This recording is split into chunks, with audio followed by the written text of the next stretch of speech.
जो दशा है, इस दशा का कारण तो मैं हूँ। आपकी दशा का उत्तरदायित्व तो मेरा है। मैंने अगर आपको श्राप ना दिया होता प्रभु, तो आज आप दर दर नहीं भटक रहे होते। राम जी ने कहा नहीं नारद जी, अपने को दुखी मत करो, ये तो सब विधि का विधान है, जो हमारे भाग्य में था तो हम सब कष्ट सहन कर रहे हैं। नारद जी ने कहा प्रभु एक बात बताओ, नहीं पीना, मत पियो। जो अपना विवाह नहीं करना चाहता उसका विवाह तो तुम दौड़ दौड़ कराते हो, जबरदस्ती कराते हो, पूछ पूछ कराते हो। और विश्व मोहिनी स्वयंवर में मैं अपना विवाह करना चाहता था, आपने मेरा विवाह क्यों नहीं होने दिया? भगवान ने शंकर जी का विवाह कराया, झोली पसारी जाके शंकर जी के आगे कि प्रभु हमारी विनती सुन लो, अपना विवाह कर लो।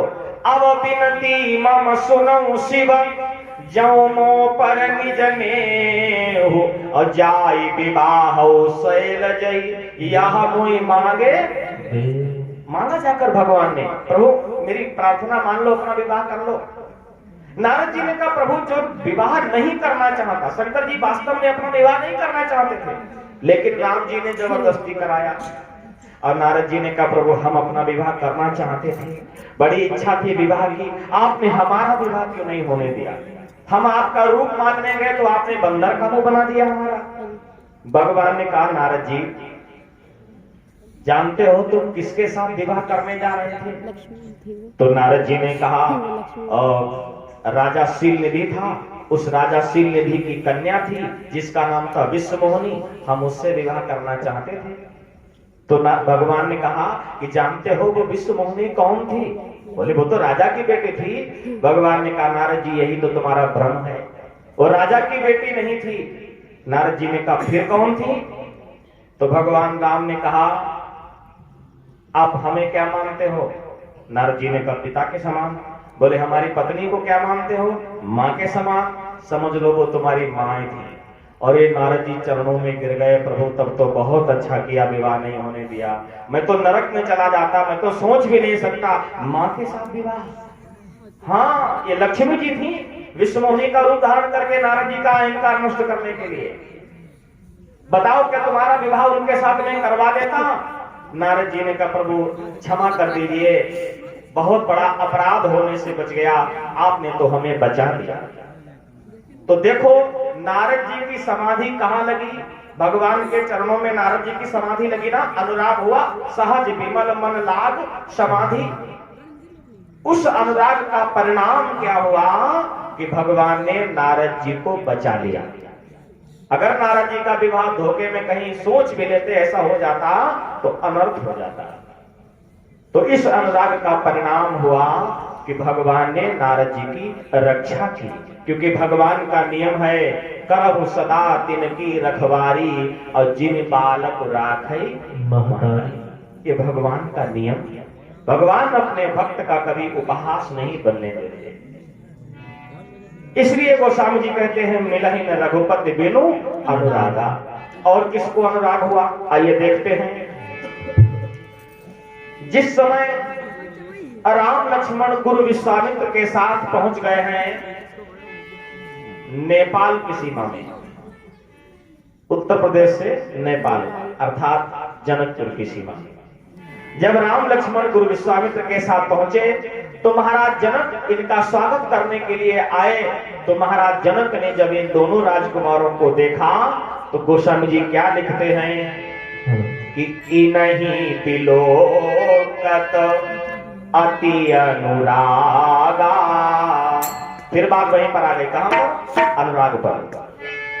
नहीं तिलोकत अति अनुरागा बर बस ब्रह्म सुख ही मनो प्यारा। नहीं विलोकते अति अनुरागा बर बस ब्रह्म सुख ही मनो प्यारा। नहीं विलोकते अति अनुरागा बर बस ब्रह्म सुख ही मनो प्यारा। रघुपति बिनु अनुरागा किए कथा जप योग विरागा।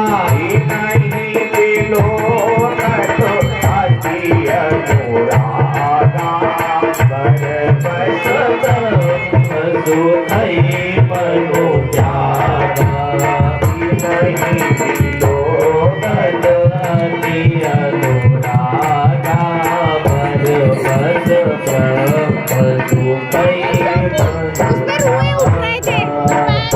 महाराज जनक ने जब राम लक्ष्मण को शेल्टर बहुत सारे तो स्वागत सत्कार तो करना भूल गए, जो काम करने आए वो तो भूल ही गए और पूछने लगे, अरे महात्मा जी तुम्हारे साथ में ये दो बालक हैं, ये कौन है? क्योंकि इन्हीं विलोकन तो अति अनुरागा और बरबस ब्रह्म सुखई मनो त्यागा। जो परमात्मा से प्रतिपल हमारा मन लगा रहता है ना, आज वो मेरा मन वहां से छूट रहा है और इन बच्चों में हमारा मन लग रहा है। अब है तो ये भी ब्रह्म, जनक जी का मन तो ब्रह्म में लगा रहता है ना, तो निराकार ब्रह्म में नहीं तो साकार ब्रह्म में, आज तो साकार ब्रह्म आ गया। तो जनक जी ने पूछा ये कौन है? तो विश्वामित्र ने इन दोनों का परिचय बताया। महाराज जनक बड़े प्रसन्न हो गए, बड़े गदगद हो गए और ले जाकर इन्होंने एक सुंदर से भवन में ठहराया। वो ऐसा भवन था जिसमें 12 महीने वसंत ऋतु रहती थी, एयर कंडीशन। तो मेरे कहने का तात्पर्य है, जनक जी को राम जी के प्रति अनुराग हुआ तो उस अनुराग का परिणाम क्या हुआ कि तीनों लोकों का स्वामी, जगत का पिता महाराज जनक को दामाद के रूप में मिल गया। बोलो शंकर भगवान की जय हो। कितना बड़ा सौभाग्य है, कारण सिर्फ अनुराग। महाराज जनक ने राम जी के प्रति जो अनुराग किया, उस अनुराग का परिणाम हुआ कि राम जी जनक जी को दामाद के रूप में मिल गए। और किसको अनुराग हुआ, आइए देखें आगे। जिस समय गौरी पूजन करने के लिए सीता जी अपनी सखियों के साथ जाती हैं पुष्प वाटिका में, उसी वाटिका में गौरी का मंदिर बना था।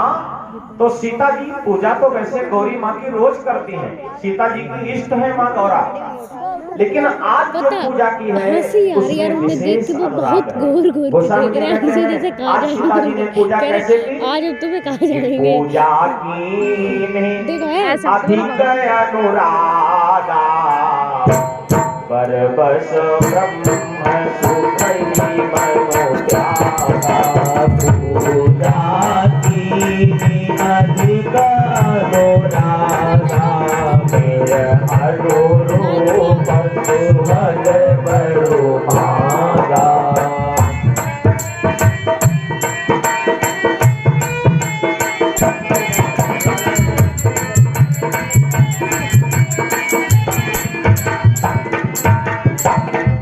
आज सीता जी ने गौरा मैया की पूजा की तो कैसे की? पूजा कीन अधिक अनुरागा, फिर शब्द आ गया अनुराग। पूजा कीन अधिक अनुरागा और निज अनुरूप सुभग वरु माना। तो सीता जी के अनुराग का परिणाम क्या मिला? आप सब जानते हैं, जिनको जगत का पति अपने पति के रूप में प्राप्त हो जाए वो कितना भाग्यशाली होगा। आज जानकी को जगत का पति अपने पति के रूप में प्राप्त हो गया, कारण सिर्फ अनुराग। माने सीता जी को राम जी के प्रति अनुराग। और कौन है और किसको अनुराग हुआ? जिस समय राम जी की बारात जनकपुर में प्रवेश करती है तो सारे देवता राम जी का दर्शन करने आते हैं। आज मेरा परमात्मा दूल्हा बना है, आज मेरा परमात्मा वर बना है, दूल्हा बना है, मुकुट लगाए है, सिंहासन पर बैठे है, नगर में भ्रमण कर रहा है। सारे देवता दर्शन करने आए, महादेव भी राम जी का दर्शन करने आए। तो सबके लिए गोस्वामी जी ने लिखा है कि सब दर्शन करके प्रसन्न हो रहे हैं, लेकिन शंकर जी के लिए कुछ विशेष लिखा। क्या लिखा? फिर वही शब्द है अनुराग। शंकर राम रूप अनुरागे नयन पंचदश अति प्रिय लागे। शंकर राम रूप अनुरागे नयन पंचदश अति प्रिय लागे। शंकर राम रूप